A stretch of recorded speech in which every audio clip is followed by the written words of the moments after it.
Les présidents d'Afrique du Sud et de Namibie ont insisté sur l'importance du commerce transfrontalier comme catalyste de la croissance économique. Les deux pays consolident leurs efforts pour coopérer dans diverses initiatives.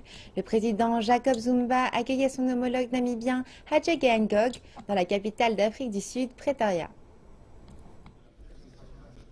Le principal objectif de la commission binationale Afrique du Sud-Namibie est de coordonner et de faciliter la coopération entre les deux pays.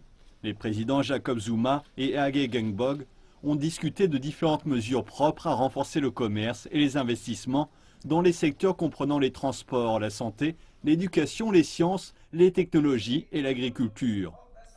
Plus de 60% des importations namibiennes viennent d'Afrique du Sud. Le pays investit aussi beaucoup dans les secteurs clés namibiens comme la mine.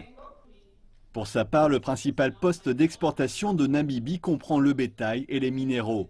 Les deux pays ont jusqu'à maintenant signé 71 accords couvrant l'éducation, l'agriculture, l'eau, l'environnement et les transports. L'existence de nombreux accords entre nos deux pays démontre la profondeur de la coopération bilatérale. Ce qui est crucial en revanche est d'assurer leur pleine application. Le problème en Afrique est que nous avons beaucoup de mesures couchées sur papier glacé, mais mensonger et poussiéreux. Alors nous demandons à nos dirigeants de ne pas attendre une semaine avant la commission binationale pour dépoussiérer tout ça et faire de nouvelles propositions.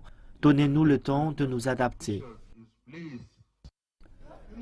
Selon les chiffres de 2015, les importations en provenance de Namibie se montaient à 435 millions de dollars, tandis que les exportations vers la Namibie représentaient 4,5 milliards de dollars. Nous devons donner la priorité à nous focaliser sur des projets qui ont une dimension transfrontalière, en accord avec le plan de développement stratégique régional révisé de la CEDEAO.